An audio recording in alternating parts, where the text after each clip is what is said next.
Sometimes people do they ask, if God is everywhere, then why we should worship Him in one particular form?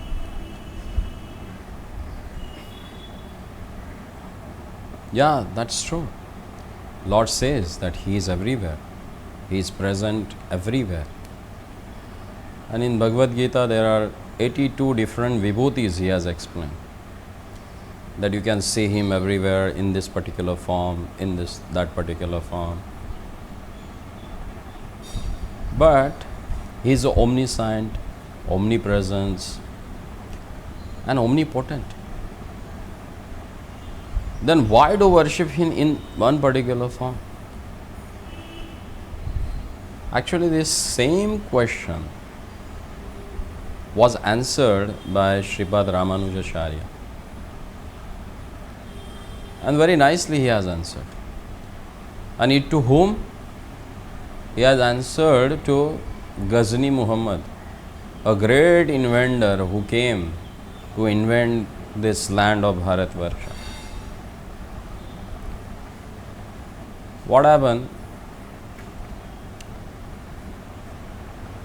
As Sripad Ramanujacharya, who is none other than Adi Shesha, by Lord's order, he came to this material world to establish the principle of devotional service. And when he came down, he had a condition with their Lordship. He had one agreement with their Lordship that if I have to go to this material world, then you should give me the command that whoever I send from this material world to spiritual world, you should accept him without any question. And second thing, if I call you, you have to come and give your darshan. And Lord agreed that. And thus, Sri Ramanujacharya, he came to this material world to preach about the gospel of devotional service to the public in general. So one day, he visited Melkote. There's a nice deity of Lord Narasimha, Yoga Narasimha. Before visiting that deity, he wanted to go there. Then his tilaka was finished. And he was wondering what to do now. How I should go in front of the Lordship without tilak on my forehead. Then he sat at one place and he started chanting the holy names of the Lord, and he started meditating on his form. And then Lord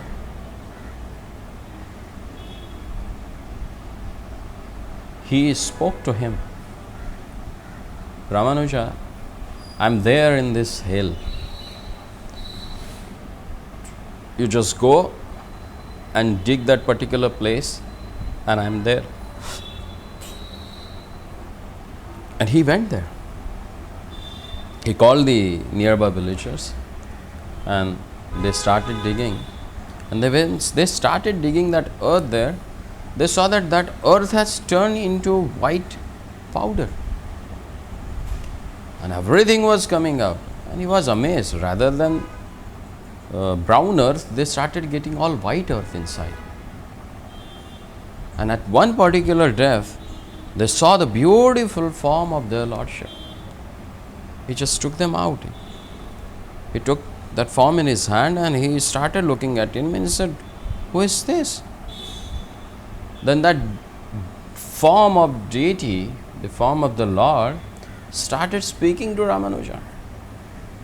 He said, oh, you have forgotten me?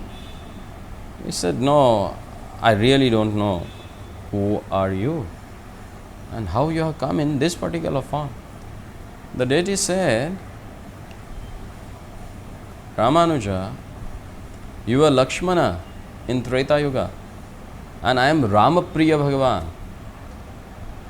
You know, when Bibhishana wanted to go back after coronation of their lordship, he had a desire to take their lord back to Sri Lanka.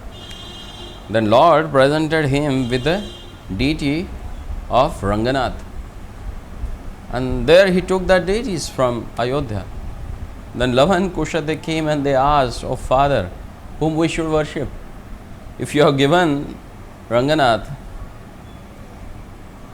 then whom we should worship?" Then that time Lord called Vishwakarma and he asked him to make nice deities of Ramapriya Bhagavan, Sri Devi and Bhudevi. And this is that form. Then Ramanujacharya remembered, oh, that's what, this is Ramapriya Bhagavan. And that form he took and he went to Narayana temple there and he kept it there. He installed it and they started worship. And then he asked, what about this white earth? Then Ramapriya Bhagavan told him that this white earth is none other than the water of Kshirasagara, which has become solid, and this you can use it as a tilak. Since that day, all the Sri Vaishnavas, they are using that earth as the tilaka.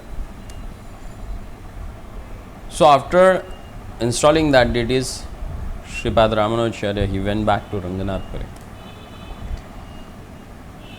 And then some inventors, they came there when they heard that some golden deity has come out of the earth and it is kept in the temple. So they invented that temple, they took that deities and ran away. Then after some time when Ramanujacharya came back there again, then all his disciples, they told him, this is what happened, what to do. Then Ramanujacharya said, okay, we will go back to that Badshah and we will ask him to give back our Lord.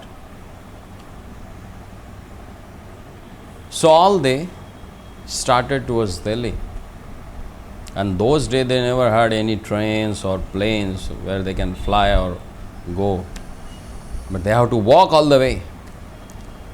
So they require all the people, Brahmanas, some Shudras who can serve them. So altogether 10,000 people, they were going along with Ramanujacharya towards Delhi. So when he was nearby Delhi, that's Ghazni, who was a Badshah that time, he sent his spies, just go and see what is the purpose of this particular person coming to Delhi with thousands of people. What do you want exactly from us? So all they went and they saw, no, there is only one sannyasi and other brahmanas, they are just following him and they are on the pilgrim. Then by seeing the effulgence of Sripad Ramanujacharya, Ghazni Muhammad, he himself came to greet him at the gate of Delhi. And he asked him, Swamiji, where you are going and why with so many people? So as soon as Ramanujacharya saw him, he called him. He said, Badshah, how's everything with you? He said, yeah, very nice, going on. Then he asked, how's your victory around the world? You are conquering the world and coming here. So how it was? He said, yeah, it was good. I've conquered so many places and got so much of wealth. Then he asked, do you give proper salary to your soldiers? He said, yeah, I do. Then Ramanujacharya said, just don't give some salaries, but sometimes you should reward them with some gifts. That will show them your love for them, and that will force them to die for you. They will not work only for a money, they will work as considering their duty towards you. When Ghazni Muhammad, he heard that, he said, oh really? These sadhus are really brilliant. We have also fakirs with us, but they don't give such a knowledge. He was surprised. And then he said, anything that I can do it for you? The Ramanuja said, yeah, actually I came to meet you only. Because of illusion, you have taken away our deities, our Lord, from temple, considering it as a gold. We want him back. Then Ghazni said, you speak so intelligently, Swamiji. But all we know that Lord is omnipotent. He is omnipresence. If he is everywhere, then why you people worship him in this idol form? What's the reason behind that? Why do you do so? Then Sripad Ramacharya asked him, oh, Badsha, how do you drink your water when you get thirsty?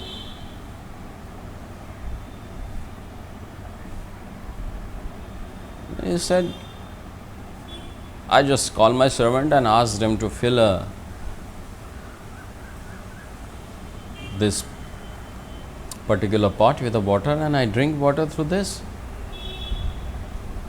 Then Ramanujarya asked him, do you believe there is a water in the air also? He said, yeah, definitely water is there in the air also. Do you believe there is a water in this earth also? He said, yeah, definitely. That's why we break the earth and make wells, lakes, so that we can get a water. So when you feel thirsty, what do? You just suck water from the air, or you take it in a particular pot and drink it. And I said, it's so funny that you can't suck water from the air, it will be too difficult. To really quench your thirst, you need to drink it from the pot. Then Ramanuja says, well, exactly, that's what I mean. Lord is everywhere, no doubt. But to realize his person, to reciprocate with him, to quench the thirst of our love, we need to serve him. And to serve their Lordship, we accept him in this form. If you believe that he is everywhere, then why he is not there in this form, in the deities, in this particular Vigraha? Then Ghazni said, yeah, you are really brilliant. Your answer is really brilliant. I do believe.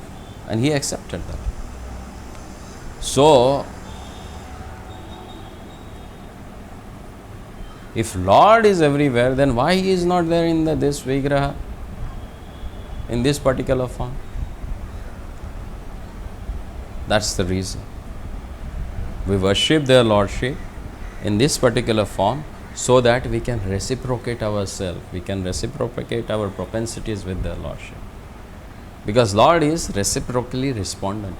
If you considered these deities not made up of stone or any other metal, but he is the Lord himself, then he reciprocates with you in that particular relation.